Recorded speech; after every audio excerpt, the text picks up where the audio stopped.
seems that every time I put down the Ian Whiffen topic, something else comes up and I got more to say. Today I want to talk about a topic raised by Alexis K on X. These are things that I hadn't really considered because my brain can't get past the fact that we're not talking about the same tabs, because otherwise they'd have the same tab UUID. If you don't understand what I mean, watch my last video. I'll try to remember to tag it here for you.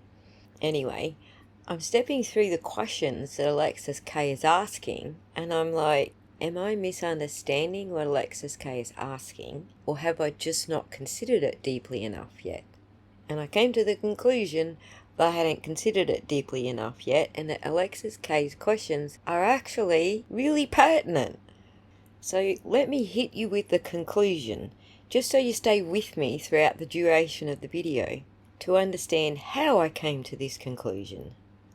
The questions raised by Alexis K, if we were to answer all of them, because a number of them were asked, you could come to no other conclusion that Ian Whiffen actually proved that Jen McCabe did make those searches, and not only that the data was tampered with after she handed her phone over to MSP for them to make the extraction.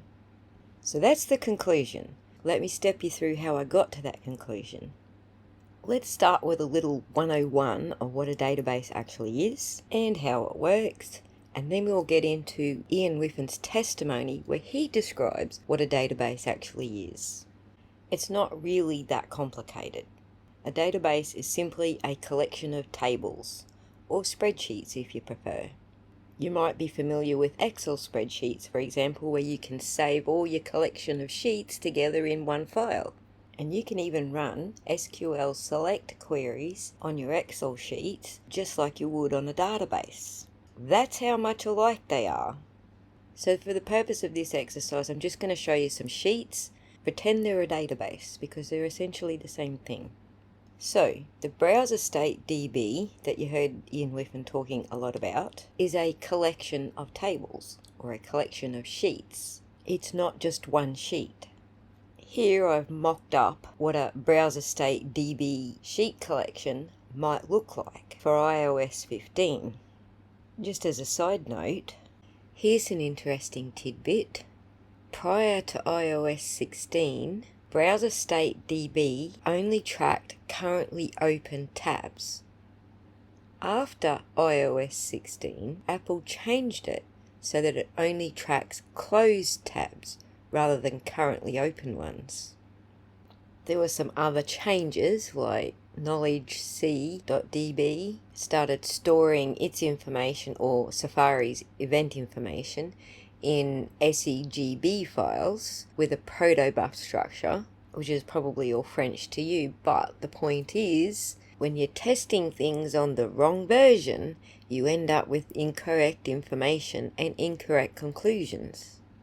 For example, if Jen McCabe had hit update and updated her iOS from 15 to 16, then some data would still be in the old browser state DB, and some data would still be in KnowledgeC DB, but any data created after she updated would appear in these new table structures and new file structures.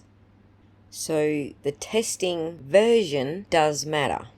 It's the same thing that Ian Whiffen said about Cellebrite software. After a certain version, you no longer see these dates. So versioning is critical, but only if we're being intellectually honest. Anyway, back to Databases 101. The collection of sheets I've mocked up are tabs, tab sessions, and recently closed tabs, because that's how iOS 15 recorded the information. The tabs table would have recorded information like the tab UUID, and that UUID would become the primary key for that tab. The reason we use a primary key is so we don't have to repeat the same information across multiple tables or even multiple databases. We can simply refer to the primary key, which points you back to the original table where that key matches the tab. Databases will also give you a row number. It's just an automatically incremented number for the row number that record sits on. For clarity, I've called it row ID. That way when we get to Ian Whiffen's testimony, we're all talking about the same thing. So remember, in iOS 15, Browser State DB is the primary database with the primary key, and it's tracking currently open tabs. It records the UUID, or the unique identifier for each tab, and that's the primary key for relationships between one table and the other. We'll get into that in a moment. It may also record the page title of the website that you visited. It will record the URL, and then this column here, order index. Lower numbers means tabs opened earlier in the tab session. Higher numbers are tabs open later in the session.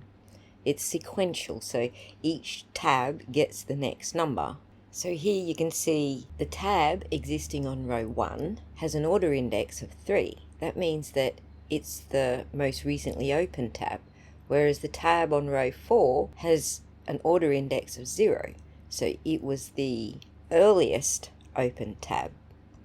The timestamps for date added and date last viewed are recorded in Mac epoch time, which is seconds since the 1st of the 1st, 2001. This will become important when we get to the Knowledge C database. So the date that the tab was added is its created at timestamp, and the date last viewed is the last time that tab had the focus. There probably are other columns that are recording other information about the tab, but at this point, all I'm trying to bring your attention to is the fact that this is the primary table, and the primary key is the tab UUID. So when we look at other tables from this point, we're either looking for the UUID or we're looking for the row number.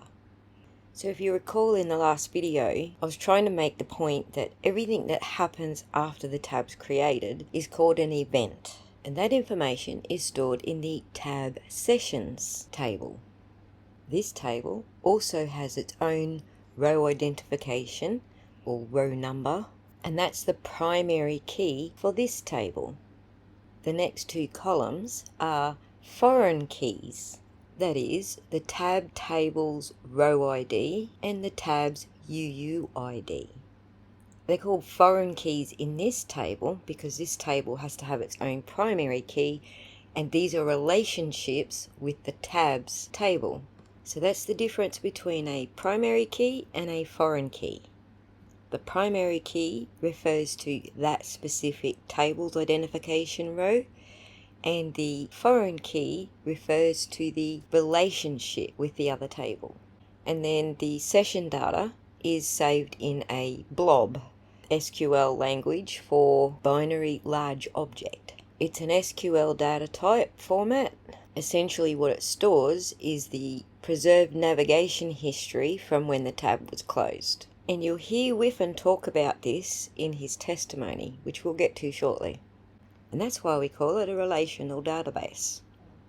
Notably, the session's closed time is recorded in this table.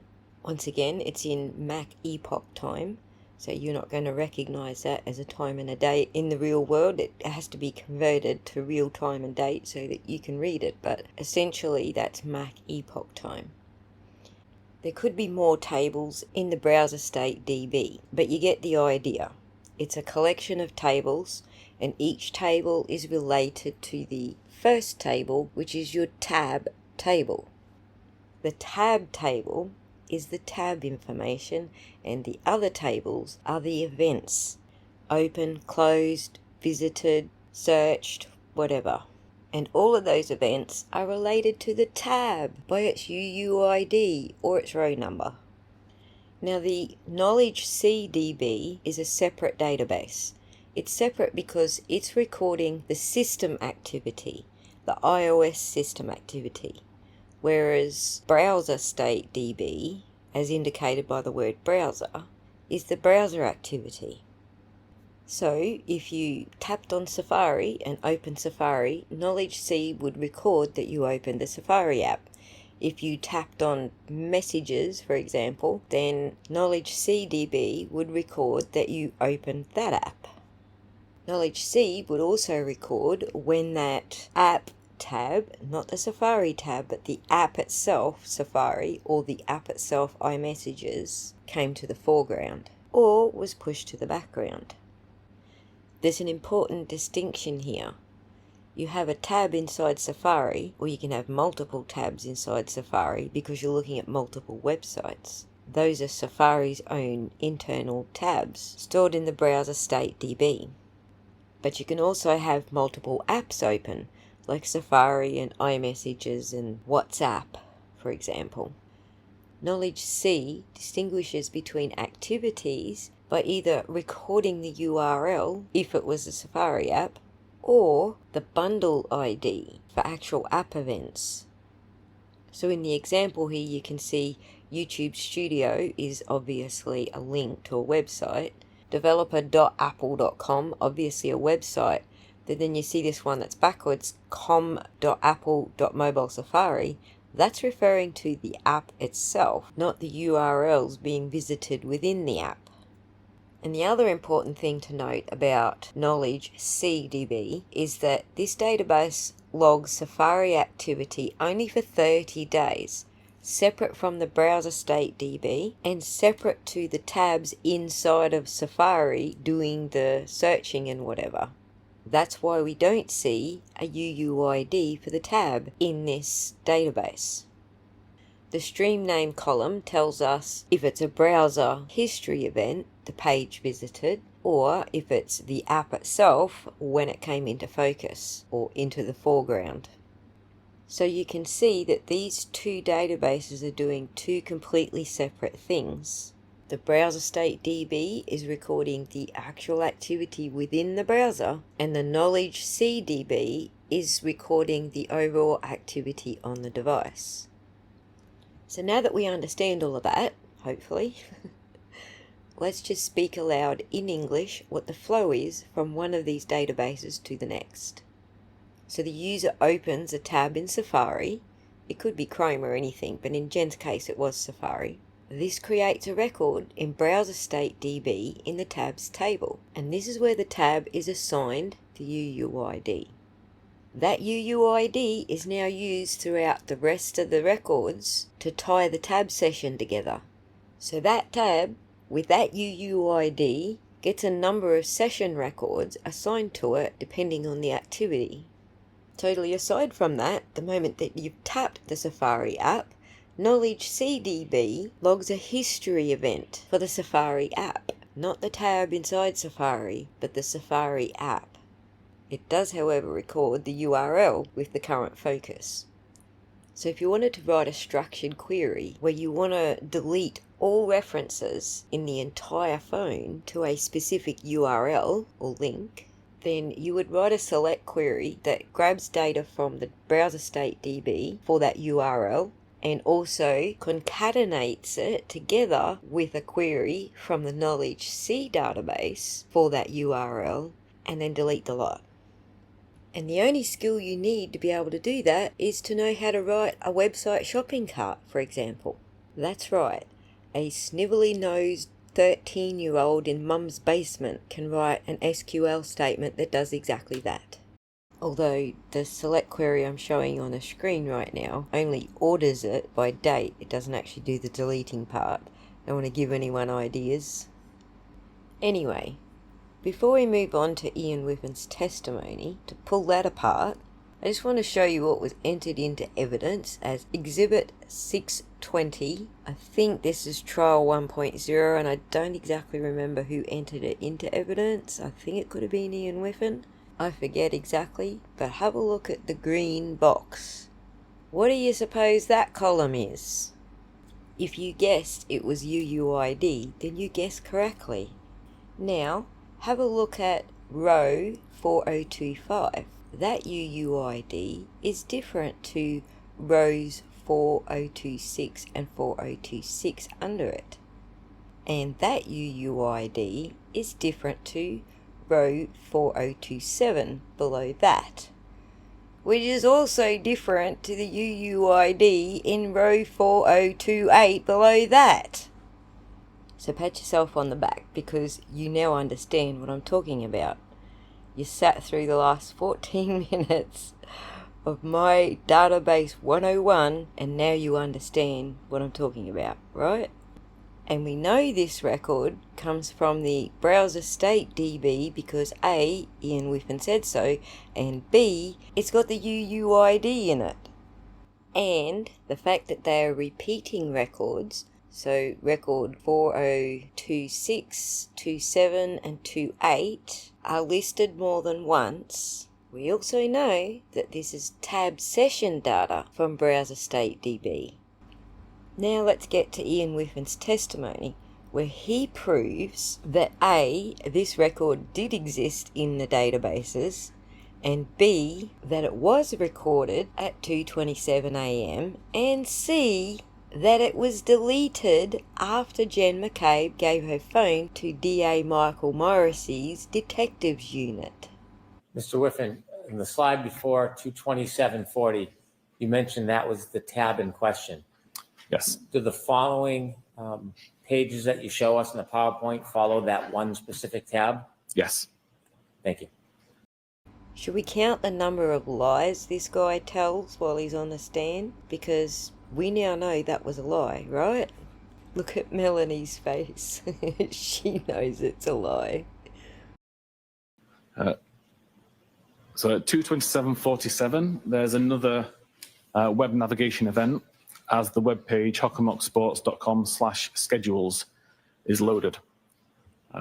Again, this is evidenced in the history database to show that a navigation event occurred and completed, and in Knowledge C to show that this is the web page that was viewable on screen. In tab UUID, CF0C, FFF7, etc. from row 4026, which is distinctly different, Mr. Whiffen and Spanky Hank, to tab AE15, 7AEA blah blah blah from row 4028. The same tab, you say? At 2:27:53, there's a further web navigation event where we're now now loading the page hockomocksports.com/schedules/girls hockey. Again, this is evidenced in the history database and the Knowledge C database to show what page loaded and what page was visible on screen. At 2:27:58, there's a further navigational event for girls hockey Franklin 21-22. Again, this is logged as a navigational event in the history database and shown on screen according to the Knowledge C database. So I understand these are all subsequent searches on the same open tab. Correct. Objection indeed. Besides the fact that he's leading the witness, I think we pretty firmly established that it is not the same tab, Hanky Spank. There is no tab switch event listed. We see the tab switch event occur at 2:27:40, and then we see lots of navigational events occur. Thank you. At 2:28:06, Safari is minimized, so it's removed from focus so that something else could be viewed, or the phone is locked. We know he's pulled that information from Knowledge CDB because it's recording device events, like when the Safari app is in or out of focus. And Knowledge CDB has its own start date and end date, which is not the same as browser state DB session timestamps. So this part would actually be a true statement, because the timestamps that would have changed would have been here in Knowledge CDB, the database that's actually recording the device events. So it stands to reason that the browser state DB timestamps didn't change. Is remove from focus different than closing? Correct. If you remove it from focus, it's essentially going into the background, but it's still open. It's in its current state, just in the background, versus if you close it completely and have to reload it later on. So in this particular state, the timestamp doesn't get changed. The timestamp remains 2:27:40 as it was earlier.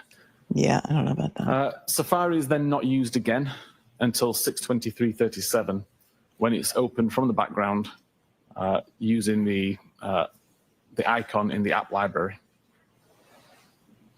At this point, when it loads up, the same page that was open when Safari was minimized is shown. So we still see hockeymocksports.com/schedules/girls hockey/Franklin/2021-2022.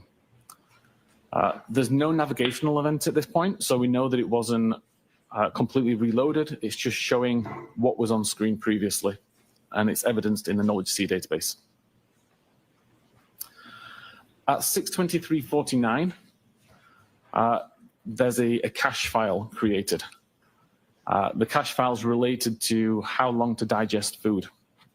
I find it very difficult to understand how he found any cache information when he already explained that pages were missing from the plist blob that stores that information. Nonetheless, if you want to know what he's talking about, there's a video in the description. It's 10-minute explainer. I made it months before we knew any of this information, just before trial 1.0. So if you're curious about cache, go watch the video. This is the image that was cached onto Jen McCabe's phone at 6:23:49. A few seconds later, at 6:23:51, the blue button at the bottom of the keyboard is used to submit a search for the term "How long tid I in CIKD?" CIKD. This creates a specific URL in Safari, which is shown on screen here. So google.com/search "How long tid I in CIKD?" IE UTF-8, OE UTF-8. Bookmark that, IE UTF-8 and OE UTF-8. Bookmark that, we're going to come back to it. Client Safari is the important part of this string that tells us that it's a query that's made using Safari. Oh, you mean just like this search string here with UTF-8 blah blah blah on the end? This is proof that the search button was tapped? Interesting. Different to if I visited Google, for example, and just typed in the search text box in Google, it wouldn't necessarily have this same structure of the URL. So we know that this is the query created by submitting a search using the search bar here and pressing the blue button at the bottom. And UNSEE also shows that this page was visible. Importantly, there is no history record made that shows that a navigation actually occurred to this website. Several reasons why that might happen. One could be if the device was in private browsing mode. However, it can't have been in private browsing mode because if it was, we wouldn't have the search recorded in the mobile Safari plist either. So we know it wasn't in private browsing. Maybe you know that because Jessica Hyde found the artifacts that tell us that private browsing mode was off. Obviously that data existed when Ian Whiffen was looking at it, so why he's deducing things that he could actually see in the data is beyond me. It could have been deleted at some point after the fact. That would leave a gap in the numbering. Every time a record is written, it would be consistent numbers 1, 2, 3, 4, 5, 6. And to delete a number would leave a gap there, so you would see 1, 2, 4, 5, and that number will pretty much never be reused. So if you don't see a gap, then you can be confident that nothing was deleted, and there are no gaps on this device. Again, deducing things that he could just look up in the data, there is another table altogether that could tell him if someone tried to hide 4 deleted rows by renumbering that first row column and then editing the SQLite sequence table. But he never mentions having checked that table. If someone did edit it, it would be time-stamped with a modification date. But this also creates forensic evidence. For example, the wall file would contain evidence of the drop table and create table operations or modify row operations. And the file system itself, timestamps, would show when the database file was last modified. There's also journal files and other table structures. The sheer volume of write operations would be a red flag. But Whiffen doesn't look at any of that information. the types of things a forensic professional would look for when it comes to data manipulation would be, as he says, gap analysis in row IDs, the SQLite sequence manipulation that I just mentioned, cross-database correlation. For example, if knowledge CDB shows activity at timestamp X, but no corresponding browser state DB record exists, that would be a red flag indicating data manipulation. Other hints would be database modification times that don't align with normal usage patterns, like this whole scenario, for example. In all cases, the absence of expected data is the evidence. Even if someone successfully eliminates all traces in browser state DB, the presence of corresponding records in, the WAL file, for example, is the evidence. Do you see what he's doing now? But it was The deleted. third reason, and the one that I believe is the reason why it wasn't recorded in the database, is that the page never completely loaded. If I go to a web page and cancel the navigation prior to it completing the load, it will never get written to the history database. Completing the load has entered the chat. Indeed it has. While we're on the topic of completing the load, didn't Whiffen just say that you can tell that the search button was hit because this string here is what the submission builds?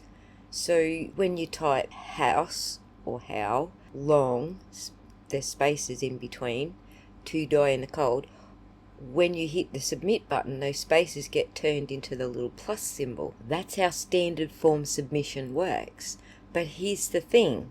This bit at the end of the search query string, IE equals UTF-8 and OE equals UTF-8, prove that the Google server received the search request, the Google server processed the request, and then it sent back a response with these encoding parameters. Safari received the response and processed the response, and now you see it in the query string. That is navigation completed. You cannot have those parameters, IE equals UTF-8 and OE equals UTF-8, if you cancel before the results loaded. I'll break this down a little bit more towards the end, so hang around. At 6:24:18, there's a second search submitted using the same method, so still using the Safari search bar, this time searching for host long to die in cold. This is evidenced in the mobile Safari.p list. Again, there is no record made in the history database that to me suggests that the page never successfully loaded. So what he's saying is that when this query string was created and sent to the Google server by pressing the little blue search button, that for some reason the iOS never created the DNS lookup records, never prepared the HTTPS connection logs, never created table rows to store the page render events, never allocated memory for the web page, or any cache entries or cookie transactions. He's saying none of these supporting records exist, only the bare minimum entries in tab sessions showing the tab UUID and a stamp. He's literally proving the case for tampering. Whoever fabricated this evidence thought they were being sophisticated, but what they didn't factor in is that real tab creation takes time, page loads, rendering, network requests. Switching between 3 tabs in 7 seconds while performing searches is humanly impossible. Each tab switch, each change between the UUIDs, would create foreground and background events in Knowledge CDB, and each page load would create dozens of supporting records.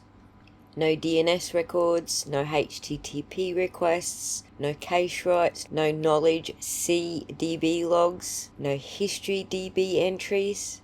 So an unsophisticated tamperer would do exactly that. They would manually insert records but wouldn't know to create all the supporting records in other databases and system logs and network logs and cache files. 3 different tab UUIDs in 7 seconds is the smoking gun. It shows that someone tried to make it look realistic and that the absence of supporting logs proves fabrication. But hang about, because this gets really interesting. What else he proves? And at that point, the previous page is shown to the user. That previous page is related to the search Hoss long dying cold. This is evidence in knowledge C to show that this is the page that's visible on screen, but there is still no history event that shows that the page completely loaded. And at around that time, so around 10:33:34, that tab would have been closed, resulting in the record being written to the browser state database with the timestamp 2:27:40, when that tab was originally brought into focus several hours earlier, but it shows the most recent URL information. So, the write-ahead log doesn't commit to the browser state DB until the tab is closed. If you were listening when we were talking about what these databases do, you would already know that the browser state DB updates in real time as you browse. History.db also updates in real time as you browse. plist, same thing. But Knowledge CDB is system level activity logging. That's what's recording what apps or content were in use or on screen, and it updates when the focus changes or the content changes. So for this statement to be true, he has to be referring to Knowledge C, not Browser State DB. Those commits happen immediately, in real time. Which is the Google search for Hoss long to die in the cold. It doesn't have any of the other URL information that was visited during that time period. It doesn't have the previous Google search for how long to die in the kickd, because all it records is the most recent URL that's visited alongside the original time that the tab took focus. If he's referring to Knowledge C here, then this is a true statement. But nobody knows what the fuck he's referring to. It would and it does is completely arbitrary. Which database are you talking about, sir? In reference to Browser State DB, it's a state database. So it's recording the state of the tab. So what he's saying here could be partially true, I guess, even though it does update in real time. Everything else that's done in the tab is actually recorded in History DB and the plist file. I think he's just using all these words interchangeably to confuse the jury. To overview again the data sources used here, com.applemobilesafari.plist is known to be a reliable location to get search timestamps from. We know that it's good to show the time that a search was conducted and what search was conducted. It doesn't record if the device is in private browsing mode. The only time it shows how long to die in the kickd is at 6:23:51, and the only time it shows Hoss long to die in the cold is at 6:24:18. There's no other mentions of either of these searches anywhere else in this file. Well, that is very interesting, Mr. Whiffen, because last year you entered into evidence Exhibit 617, this plist file, suspiciously missing any entries for the 29th of January. So where are these entries you just mentioned? Were you lying then or are you lying now? The history database, again, is known to be a good source of data for visited web pages and timestamps for the pages that completely loaded. Again, in this case, neither of these searches or neither of these URLs was in the history database, but there are no missing records, which indicates that nothing was deleted. And again, the only reason that I can come up with for why that is the case is that the page didn't load. There's a flaw in this theory. I can just open up Microsoft Azure SQL and copy and paste whatever link I want in any of these rows. That doesn't change the row ID, it doesn't change the timestamp, it doesn't change anything except the URL. I don't even need to have any experience to copy and paste from one row to another. I can even delete the title if I want. There must be an entry within this database to allow the user to delete it. Obviously, if the page doesn't load, it doesn't get written to the history. As a user, you can't see that item in your Internet History list, so you can't delete it. He testifies multiple times throughout that Jen McCabe couldn't have done this herself through the phone interface because they weren't in the history DB, which is low-key admitting that the database itself was tampered with.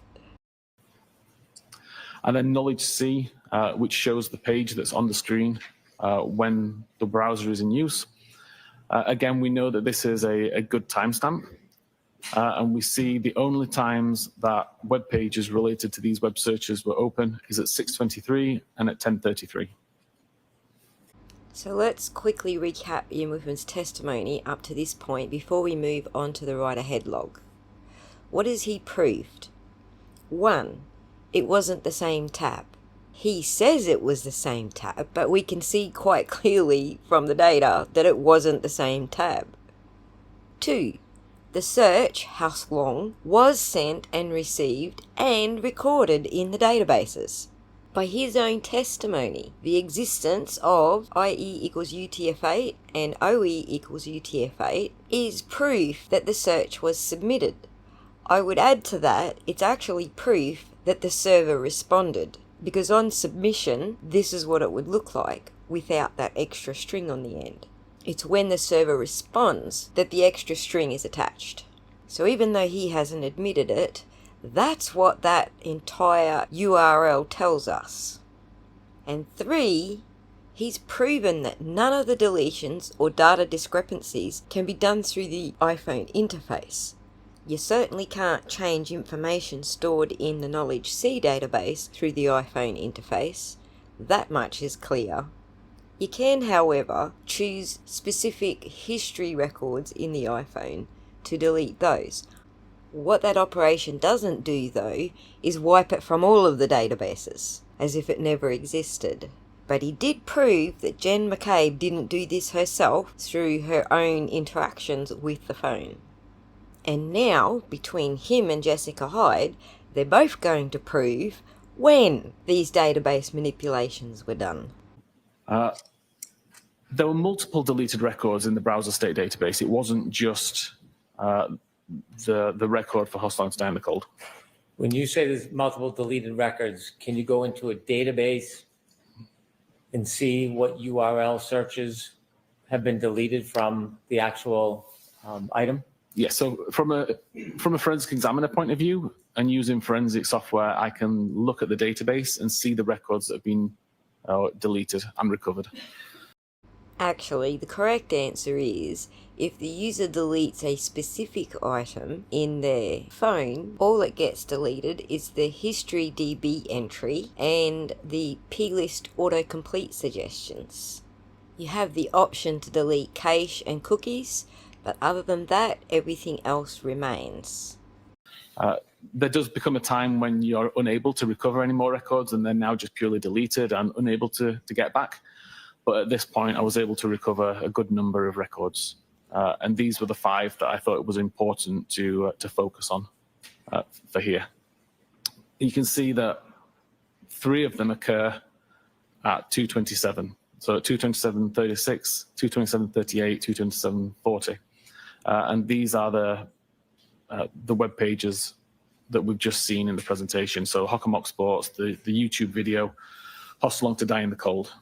And then 2 additional pages for cantonma.org and Ozone Basketball. The way that we're able to recover these records forensically is because of how databases work. What I've tried to display here is that when you first create a record, in this case, creating record 4025, a new page is created in the database. A page is simply a block of binary data that's organized in a way that can be understood by the database as a page of data, much like it would be a ledger with a list of records. So it creates frame 181 with page 2752 and the record 4025. What is a little bit different from if you were doing this manually is when you want to add a new record, or when you want to delete a record, or when you want to update a record, it has to create an entirely new page. or an entirely new version of that page. So in this case, we see that frame 194 is also page 2752. It duplicates the record 4025 and adds the record 4026. From the database's point of view at this time, frame 181 is now dead, like it won't be used for anything. And a regular database tool would only refer to the most recent version of that page, so frame 194. Forensically, I can look back at all of these different versions of the page and I can start to see differences. Not so important in this case when all that's happening is that you're adding information, but when you start to delete or edit records, being able to go backwards and see these previous pages, you can see the records that have been changed or deleted. What he's saying here is going to make a little bit more sense when we have a look at what Jessica Hyde produced. Her table is specifically in relation to the house-long search, but he's going to step you through how he determined when the database manipulation happens. He's not going to say it in that language, but that's what he's going to establish here. So just pay attention and then we'll recap it with Jessica Hyde's table. So as we move in along all of these pages, each of these refer to a time when a new record was added. Every time a new record is added, a new frame is created, it duplicates the page from before, and it adds the new record. I've highlighted record 4028 in green across these three frames because this is the host long to dying cold record that is of interest. Okay. Moving forward again, we continue to see records being added, but particularly here at frame 430, record 4029 is deleted. 4029, if I go back a few slides, we can see 4029 is the cantonma.org families index webpage. As far as I know, no relevance to anything related to this case. Objection. It just so happens this is the first. Objection. Objection. Is there a class list? As far as I know, this has nothing to do with this case. Objection. He was clearly asked to supplement his report after the news broke that Jennifer McCabe only deleted one Google search out of 4,000 searches. And this is in defense of Jennifer McCabe. We don't have information that tells us at what time the record's deleted, but we're able to infer what time that record was deleted based on other records in this frame. So for example, we know that at the time that record 4029 was deleted, record 4031 already existed. Record 4031 has a timestamp of 6:29 on the 31st of January. Therefore, we can summarize that record 4029 had to be deleted at some point after 6:29 on the 31st of January. Interesting. Looks like someone's playing with the records the day before Karen gets arrested. Don't be suspicious, don't be suspicious, don't be suspicious. We see again record 4030 is deleted on frame 468. Again, we can look at what record was the most recently created on that frame at the point that that record was deleted. And that gives us information that suggests record 4030 had to have been deleted at some point after 8:35 on the 31st of January. There shouldn't be any deleted Google searches, right? Her husband, Matt McCabe, is in IT. He might know how to do it. I don't know. We can continue to go along and continue to see that records being added, edited, and deleted, but the record of interest, 4028, still exists, even on frame 650. And in fact, it doesn't get deleted until frame 732. By the time the record related to host long dying the cold is deleted, record 4037 already exists. Record 4037 was created after 2207 on the 31st of January. Therefore, we know that the host long to die in the cold record was deleted at some point after 10 p.m. on the 31st of January. Wah, wah, wah.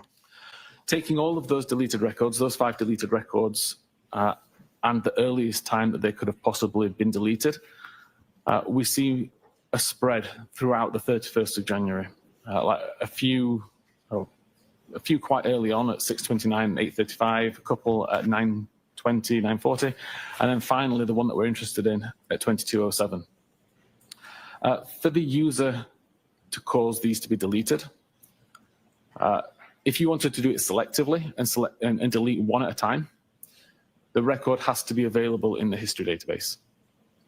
As I said earlier, it wasn't ever in the history database because there'd be a gap. Or someone simply copied and pasted URLs from one row to another, which is pretty easy to do. But interesting that he says all day on the 31st, someone was meddling with those database records.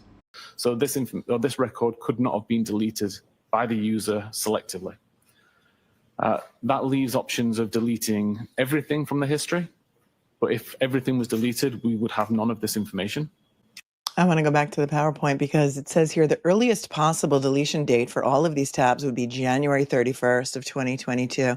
Does anybody remember, class, the day that Jennifer McCabe willingly gave up her phone to MSP? Wasn't it the same day that Karen was arraigned on February 2nd of 2022? It was after January 31st of 2022. I know that. Yep. Yep, Melanie is exactly right. She handed her phone data over. We don't know if it was her physical phone or if it was just a copy of her data to the MSP the day that Karen was arraigned. So someone was already mucking with the records between the 31st and the day she handed the records over. The irony is delicious. Think about it. Karen Reid said to the media she had no idea these people were scheming until she started getting discovery. So none of this was even prompted by accusations that they might be involved. And looking at the P-list file, she's Googling herself and John O'Keefe long before any accusations that they were involved. Anyway, back to the data. I am not going to kill everybody with having to sit through Jessica Hyde's testimony. But I'll tell you what I will do. I'll tell you what I found from her write-ahead log report. Yes, what we see here is 16 attempts to get rid of the incriminating search. Let me throw all this into an actual table so we can read it more clearly. That's much better. So, what we see from the first column is the URL. And what is in that URL string? The IE equals UTF-8 and OE equals UTF-8. So we know that the search button was tapped, which puts little pluses in the spaces and sends it off to Google. We know it was returned from Google because it's got the IE equals UTF-8 and OE equals UTF-8.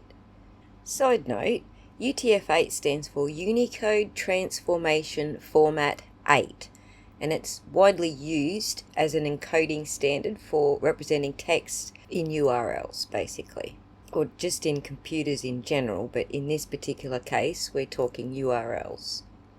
If you used other symbols in your search query, other than spaces, then they would be converted into standard Unicode UTF-8 characters. And that way, the server doesn't get confused between, forward slashes and things that you normally see in a URL versus your search string.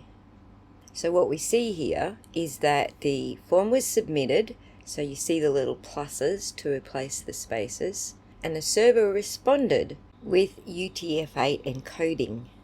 And SQLite clearly committed it to record because we can see that whole string recorded right here in the user visible URL. We also know because the server responded there should be a whole bunch of other records, but for some reason there's no other records. There's no connection logs, there's no DNS lookup records, nothing anywhere. Not even in the iOS system itself. That shit doesn't happen unless somebody went looking for it all to delete it manually. And this 16 records that we're looking at here is proof that someone tried to delete it manually. The order index column is evidence that supports manual deletion attempts.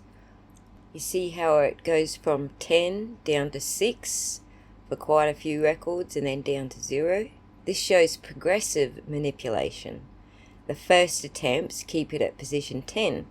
The middle attempts all at 6, burying it deeper, and the final attempts position 0, trying to hide it completely.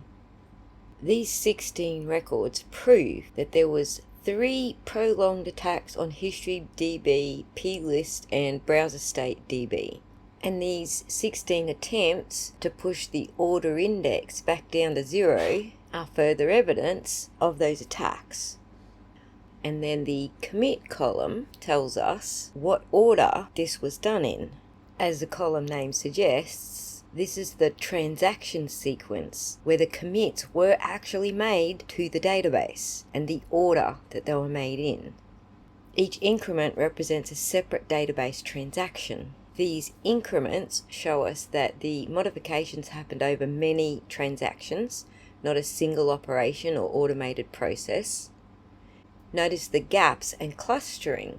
Early attempts, 25 to 31 commits, are wall frames 345, 386 and 402. There's 3 small gaps, 3 commits apart each, which suggests trying initial approaches. Order index still at 10. The middle experiment, where order index is at 6, shows frequent commits, 2 commits apart, rapid trial and error, and the order index only changed to 6, trying to bury it deeper but only getting to 6. The big gap commits, large jumps in frames, 84 to be exact, suggest time passed or other database activity.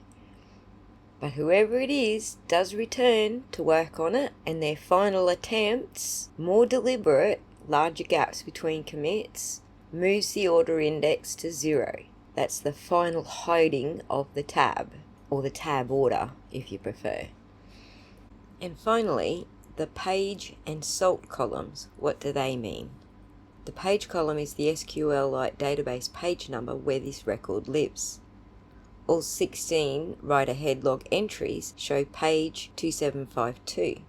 This means that all modification attempts were working on the same physical location in the database.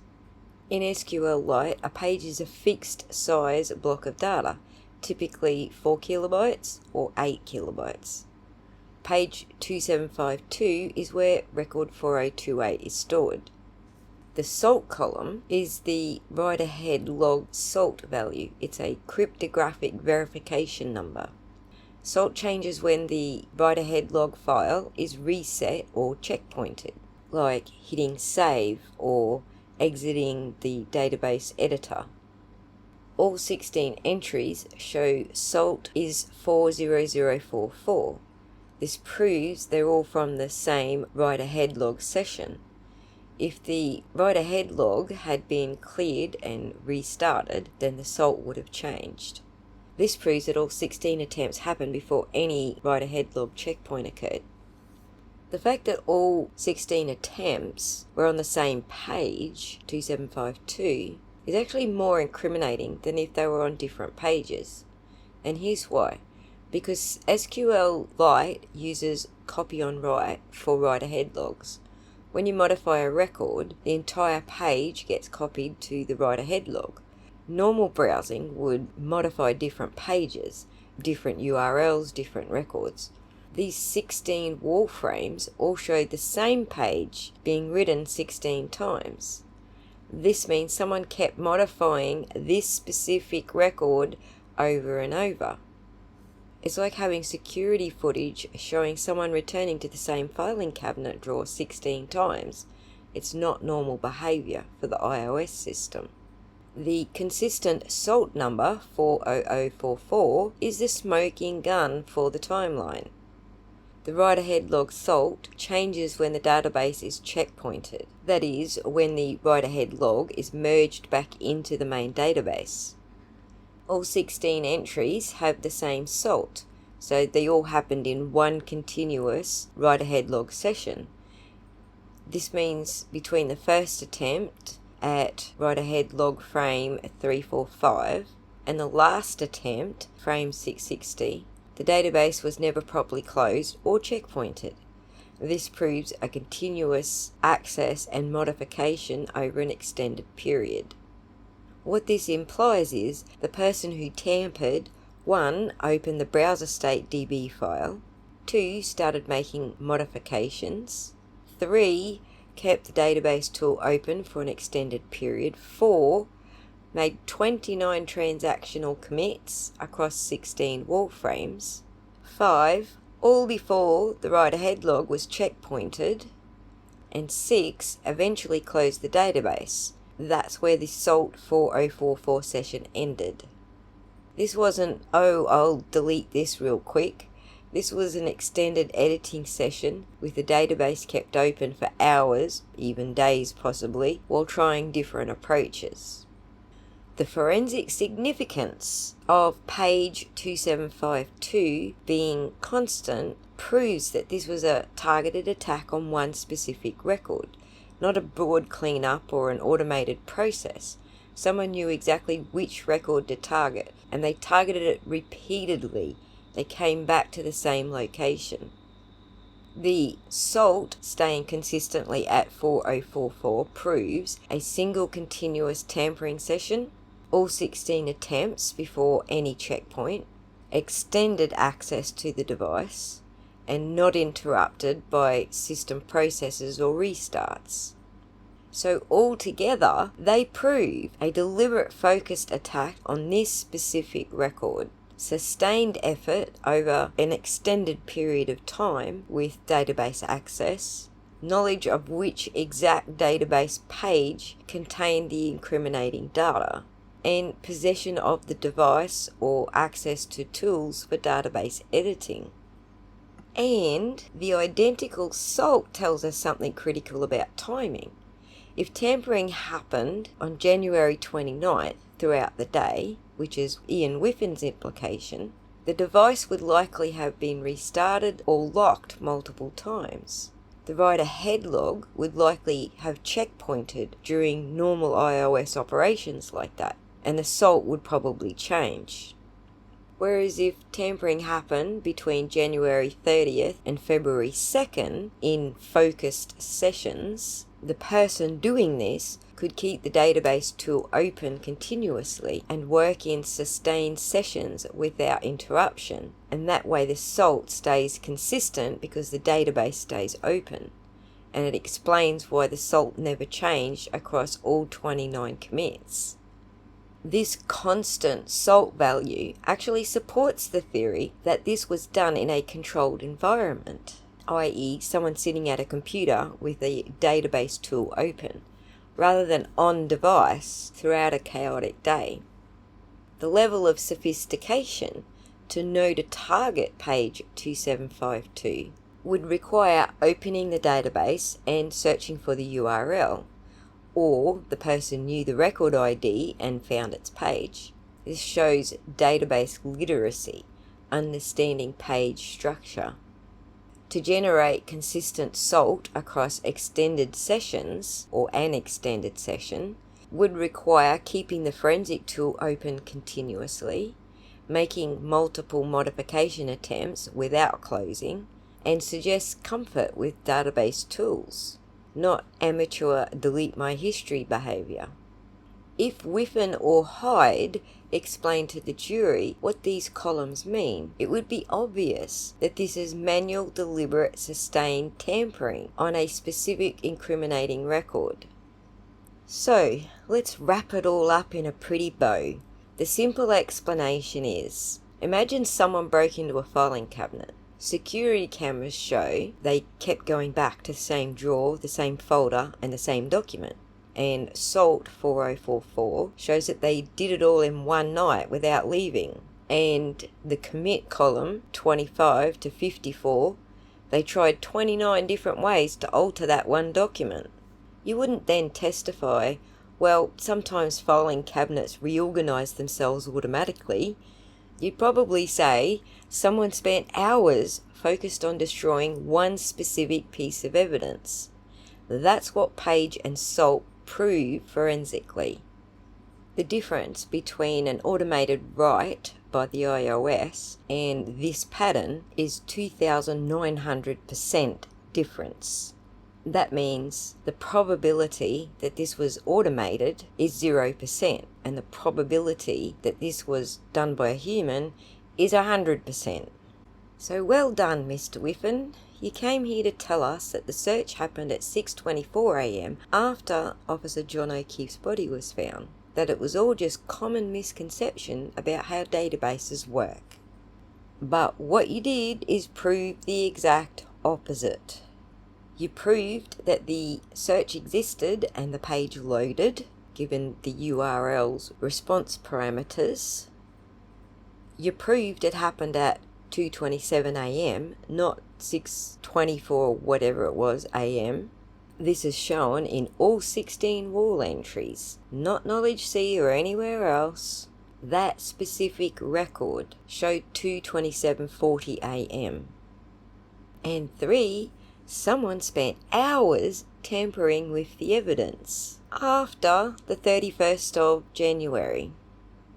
Jessica Hyde showed us that all 16 entries were a targeted attack on one specific record, involving 29 separate attempts at removing or editing the record, and all 16 records are marked deleted status. And lastly, that it wasn't the same tab. Well done, Mr. Whiffen and Miss Hyde.